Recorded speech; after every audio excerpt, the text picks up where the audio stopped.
Hey, what are you doing sleeping here? You're not seriously going to make me bring this, are you? Looking over, I found my stepson Zach pointing at the lunch on the table. Zach, who's always particular about his food, checks the contents of the sandwich inside the lunchbox and which snack is packed with the sandwich. Oh, I'm sorry. I've got a fever of 104 degrees. I've been tormented by a high fever since this morning but I stood up, reaching to put the sandwich in the lunchbox. However, Zach roughly brushed the sandwich aside with his hand. Hey, why would you do that? Though I was suffering from the fever, I raised my voice. Then, Zach's face suddenly flushed with anger and started to tremble. He grabbed the vase from the table and threw it at me with all his might. Your dad's parasite, don't you dare slack off at home.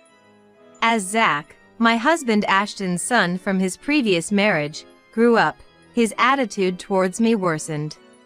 But this was the first time he went this far. I staggered but managed to dodge the vase thrown by Zach. He must have been really upset to be scolded by me.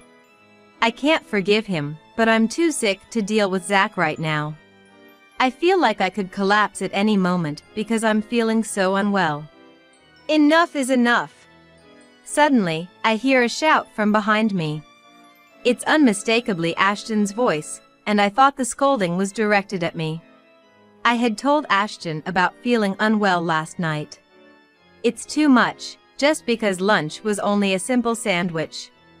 When I timidly turn around, there stood Ashton. Looking furious like never before, his shoulders shaking with anger. At Ashton's feet lay the shattered pieces of the vase thrown by Zach, wetting the floor.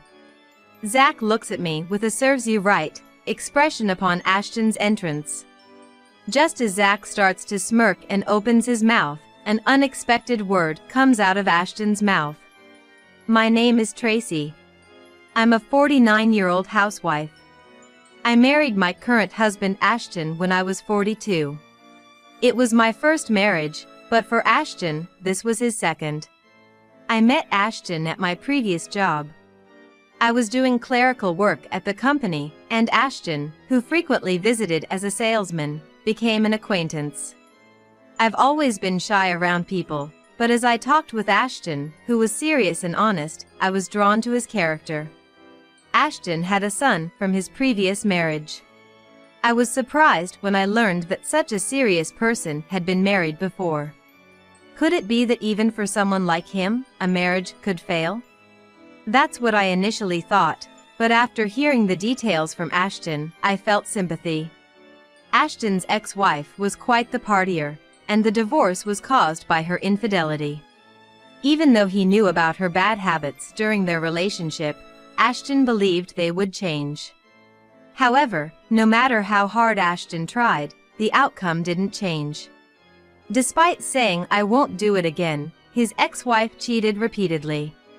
Even after their son was born, her bad habits didn't stop, and Ashton finally decided to divorce. He couldn't leave his son with such a mother, a tough decision indeed. Ashton dearly loved the son he had with his ex-wife, who he used to be deeply in love with. The son's name is Zach, and he's now 21 years old, attending college. Though there's no blood relation between me and him, he became my son when I married Ashton. I had been introduced to Zach several times during our dating period. The first time I met Zach, he was 10 years old. Since it was a very sensitive issue, Ashton and I took our time to talk to Zach about it. No matter how much we loved each other, if Zach rejected us, that would be it. Being a primary school student, it was difficult for him to understand everything. To be honest, it didn't seem like it was such an important matter to Zach. Without any rejection, Zach became my son. However, once we started living together, Zach's troubles became apparent. Ashton is a businessman working in sales at a major insurance company. He's serious by nature and has been raising Zach alone since his divorce from his ex-wife. While raising a child, he he also managed to do his job well at the company, eventually becoming an executive. Ashton worked hard for Zach's sake, ensuring that Zach could live a life without experiencing any misfortune. But raising a child alone has its limits, even for a father. After work, it often got late, or I ended up leaving Zach alone. Though my parents-in-law lived not too far away, Ashton, being the serious type, didn't like relying too much on them. That inevitably led to him being overly indulgent with Zach. He compensated for not being able to spend much time with him by buying him various things and spoiling him. Seeing this, Zach grew cunning. He knew that by acting good in front of Dad, he could get anything he wanted. He became increasingly adept at committing misdeeds without the adults around him noticing. That was precisely how he was acting when I first met Ashton. For Zach, my presence was nothing but an annoyance. He probably thought that having a new mother figure would take away his freedom. Yet, he didn't oppose our marriage because he saw me as an outlet for his stress. Even as a child, he exploited my delicate position. Before we were married, I was a guest, and Ashton prioritized me. But once married, we were family. Zach understood this too well, knowing that Ashton would put his blood-related son first. Whose words would Ashton believe first, mine or Zach's?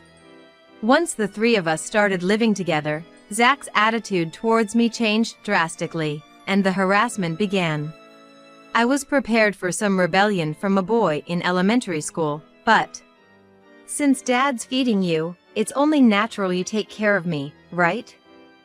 What I say goes, so get used to it.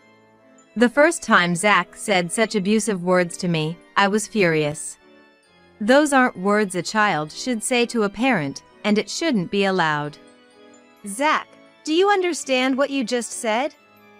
Even if it was a joke, there are things you shouldn't say. Think about why Mom is angry. Zach listened to my words with a smirking face. Rather, he seemed to enjoy being scolded. It was eerie to see Zach smirking through my serious scolding. He understood his position as a stepson and how we might be seen by society.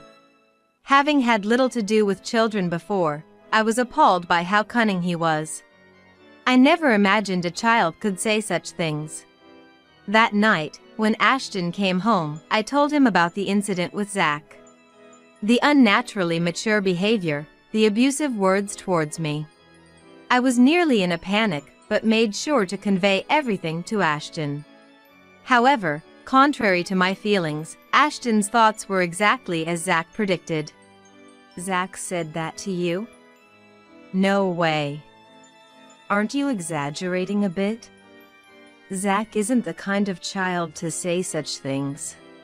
Ashton didn't take my report seriously and refused to believe Zach's abusive words. No matter how much I insisted, Ashton's reaction didn't change. On the contrary, he was irritated by my persistence. Tracy just doesn't like Zach because he's not her real son, he implied without saying it outright, but it was apparent in his actions. Let's drop this subject. You used to care so much about Zach before we got married. I'm disappointed in you. Ashton said that inside deeply. I didn't want to hear such words from Ashton. Despite everything, I was seriously engaging with Zach. I no longer thought of him as someone else's child. But from Ashton's perspective, it seemed I was seen that way. Ashton's words crushed me. Saying any more would only worsen our relationship. I felt that and gave up on discussing about Zach any further. Zach, who had been watching secretly, grew confident from the situation.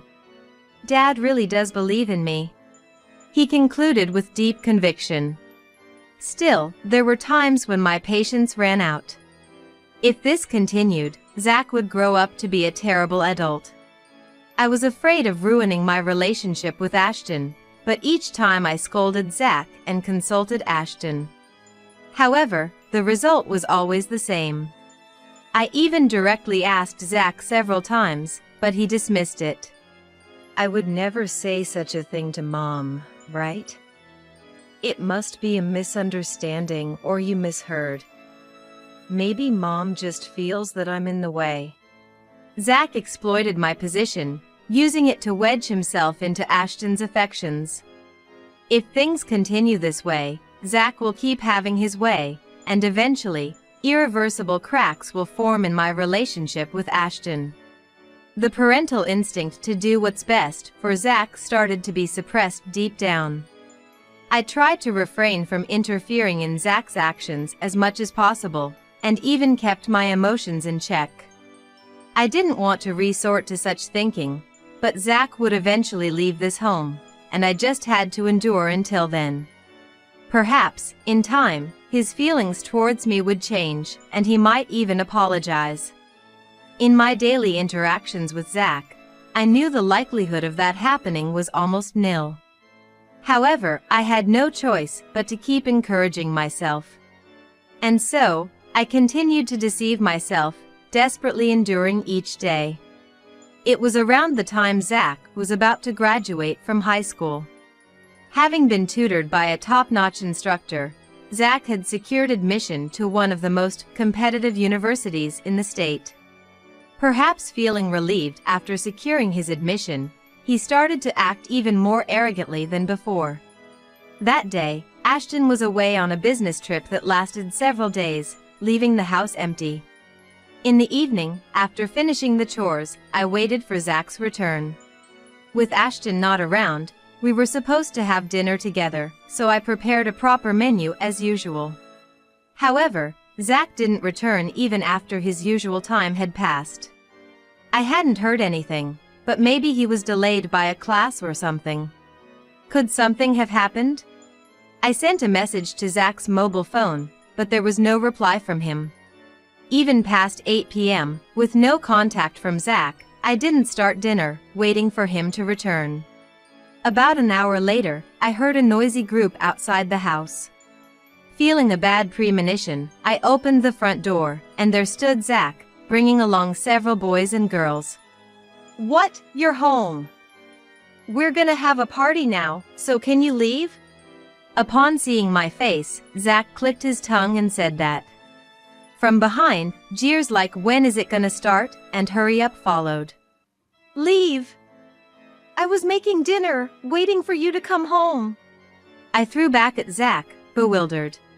It was unthinkable to allow a party with many university students at this hour. Like I care!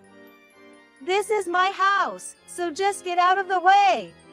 Zach yelled, pushing past me to enter the house. Following him, the group of boys and girls also started pouring into the house. Powerless, I could only watch the procession. Soon after, loud music began to play inside. And the students' clamor reached my ears. This would surely disturb the neighbors. I rushed through the students towards Zach, covering my ears. Turn off the music now! I shouted, trying not to be drowned out by the music. However, Zach deliberately ignored me, pretending not to hear. Overwhelmed by the students' fervor, I was helpless. I'm not sure how long it had been, but the sound of sirens began to mix with the loud music. Predictably, the sirens belonged to police officers, called by a neighbor's report. As the guardian, I received a stern warning, and Zach and his friends were ordered to disperse. I was just embarrassed and sorry for causing such a nuisance over something so trivial. While Zach had been meek in front of the officers, he started complaining to me once everyone had left. Who called the cops? Seriously, so annoying. The next day, when Ashton returned from his trip, I reported the incident and asked him to talk to Zach. You're not a child anymore. Act with the awareness of an adult and live without shame. Zach apologized to me sincerely after being lectured by Ashton. Later, Zach and Ashton went to apologize to the neighbors together. After receiving a good scolding from the neighbors, Zach returned home with tears in his eyes, seemingly having learned his lesson. I thought Zach had truly reflected and changed, but my hopes were soon dashed. One night, sometime after Zach started university, I was suddenly hit by a chill and measured my temperature with the thermometer. I had a slight fever. Although I had no symptoms of a cold, my body felt sluggish and my head wasn't clear. I told Ashton I would go to bed early, just to be safe, and went to sleep. The next morning, the alarm clock went off at 5 a.m. as usual so I could prepare Zach's lunch. Upon waking, I was hit by a severe headache, barely able to lift myself up. Somehow managing to get out of bed, I checked my temperature. 104 degrees, this was definitely bad. However, I felt I still had to prepare Zach's lunch. Clinging to tables and walls, I barely made it to the kitchen. In this condition, it was impossible to cook properly. Normally, I make everything from scratch, including sandwiches along with homemade scones and muffins. I usually pack some fruits as well. But today, I decided to just make a simple sandwich with some vegetables to keep the nutritional balance in mind. Despite the high fever, I desperately finished making Zach's lunch. Maybe it was the relief of finishing the lunch, but I fell asleep for a moment in the dining chair, only to be awakened by Zach's voice. Hey, what are you doing sleeping here? You're not seriously going to make me bring this, are you? Looking up, Zach was pointing at the sandwich on the table. Zach, who's always particular about his food, checks the contents of the sandwich inside the lunchbox and which snack is packed with the sandwich. Oh, I'm sorry. I've got a fever of 104 degrees. I stood up, reaching to put the sandwich into the lunchbox. However, Zach roughly brushed off the sandwich on the table aside with his hand. Hey, why would you do that? Even with the fever, I raised my voice. Then, Zach's face suddenly turned red, and his body began to shake with anger. He grabbed a vase from the table and threw it at me with all his might. Don't slack off on housework, you're nothing but Dad's parasite. I staggered but managed to dodge the vase thrown by Zach. He must have been really upset to be scolded by me. I can't forgive him, but I'm too ill to deal with Zach right now. I feel like I could collapse at any moment because I'm feeling so unwell. Enough is enough! Suddenly, I hear a shout from behind me. It was undoubtedly Ashton's voice, and I thought the scolding was directed at me. I had told Ashton I was feeling unwell last night. This is too much, just because I made a simple lunch. When I timidly turned around, there stood Ashton.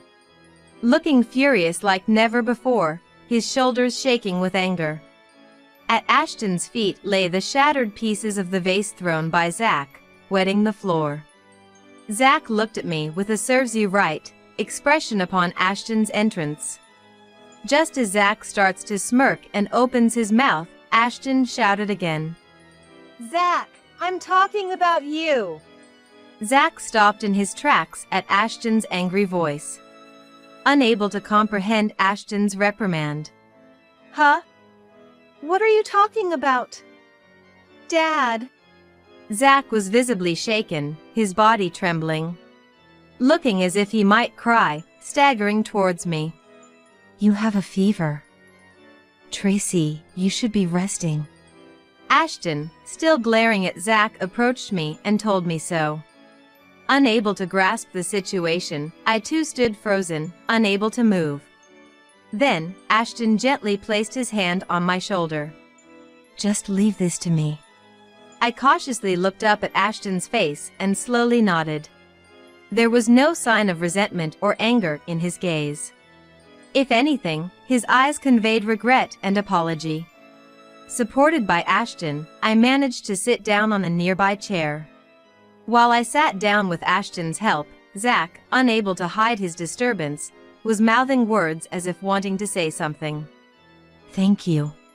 After seating me, Ashton began to ignore Zach and started cleaning up the broken vase pieces scattered on the floor. After gathering the shards, he carefully wiped the wet floor and picked up the flowers that were miserably scattered around. The flowers I had bought had their petals scattered from being thrown.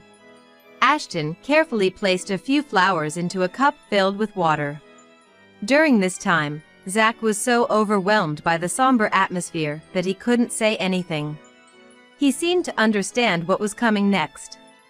As Ashton turned back to face Zach, his eyes were again filled with fierce anger.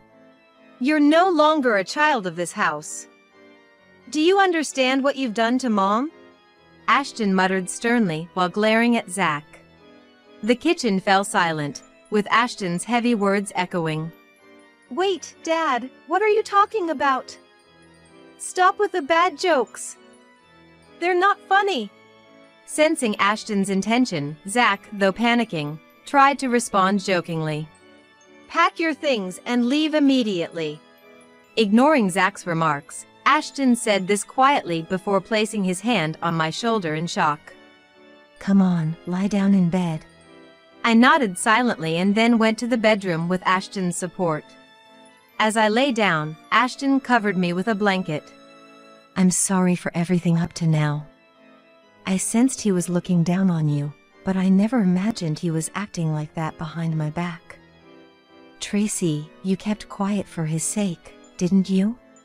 Ashton's voice trembled as he repeated "I'm sorry" several times. After you rest a bit, we'll go to the hospital. Ashton was visibly shaken and disturbed, but after a while, he said this and left the room. The kind words from Ashton, whom I thought would blame me, filled my heart. It wasn't just Zach he loved, he had been loving me properly as well. Ashton was struggling in his own way, watching over me. Despite the severe fever making my body ache, the pain was forgotten as a glimmer of hope started to shine in my heart. After Ashton took me to the hospital, the diagnosis was a high fever due to overwork. I was told to rest easy for a while, and then I started recuperating at home. When we returned home, Zach was still walking around with a big bag, seemingly in disbelief. He continued packing while watching Ashton, but Ashton didn't even look at Zach. After a while, Zach seemed to give up and left the house. He had become a university student. He could take care of himself, but I never imagined it would come to this. Zach will probably seek refuge with his grandparents or friends and return home once things settled down. Ashton's anger was way past normal. However, he wouldn't abandon his beloved son. I had naively thought so, but Ashton's resolution was far firmer than I imagined. As expected, Zach fled to his grandparents' house. He lied to his grandparents, saying Mom kicked me out, and managed to win their sympathy. Oh my! How terrible!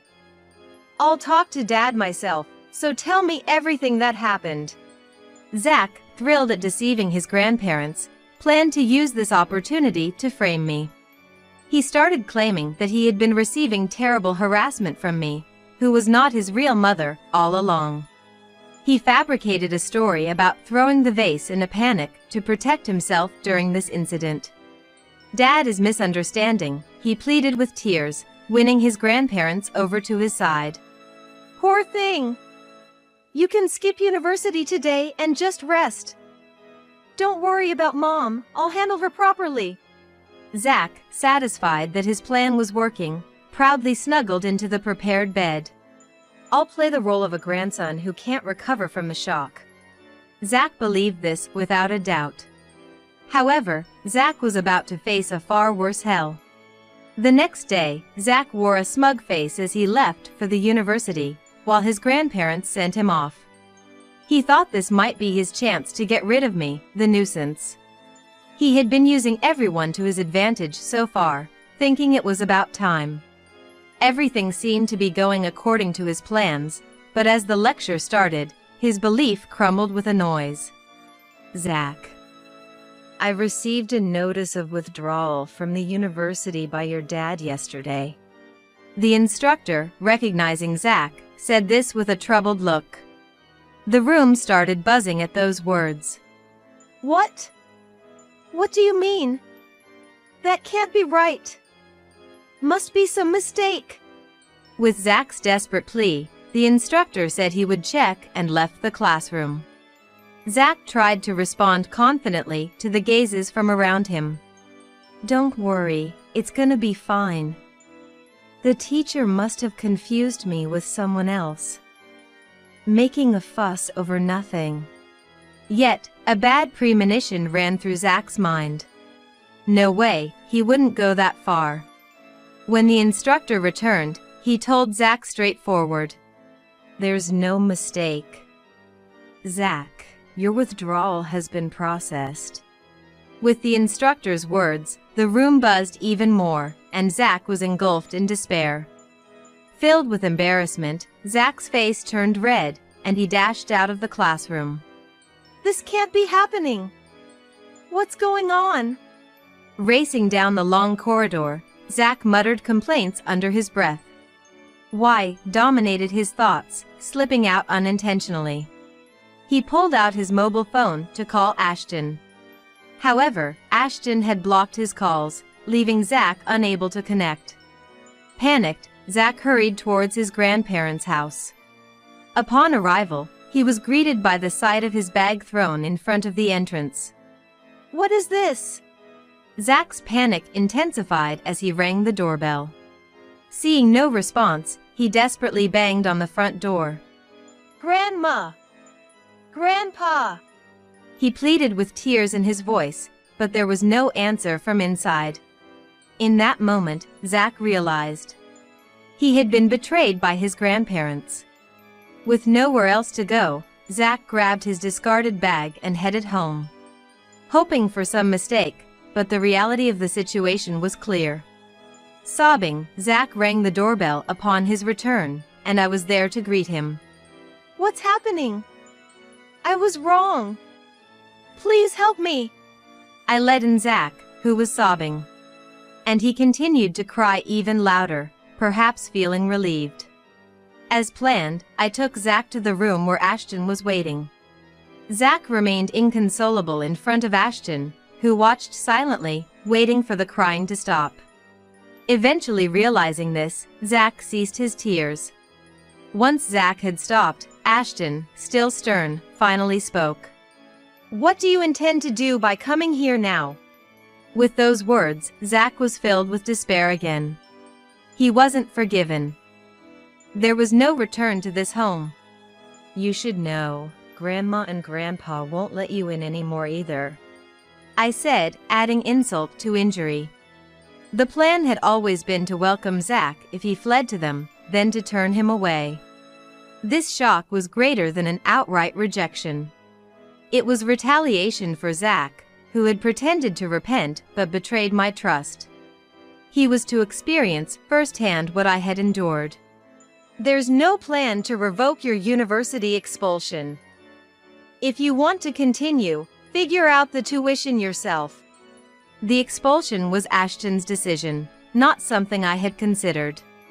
It was to ensure Zach faced the consequences of his actions. "Before marrying Tracy, I might have made you feel neglected. That's why I prioritized you over her. You were always good in front of me, and I believed you were repentant for your mistakes."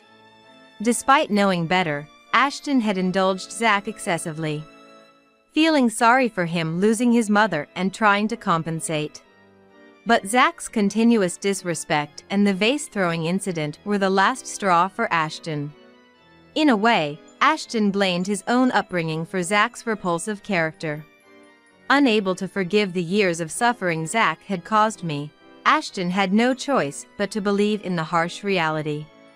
Taking everything from Zach and casting him aside was also a punishment for Ashton himself. "So, I can't get help from you anymore? I can't make it on my own." Zach pleaded tearfully, but Ashton's mind was made up. As a small mercy, Ashton handed Zach a month's worth of living expenses. In this limited time, Zach had no choice but to fend for himself. For Zach, who had been coddled and used to getting his way, this was hell.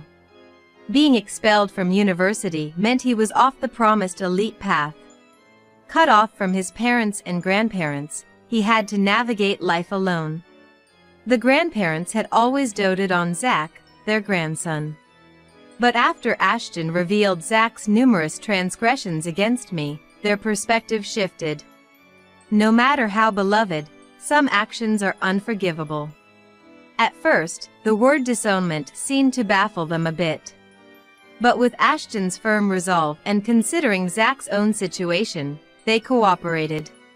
That very day, Zach rented a room in an old, dingy apartment where he could afford with the little money he had. The bath and toilet were shared, and the room was covered with thin, grimy walls. If he ever made noise with a large group of friends like before, he would be kicked out immediately.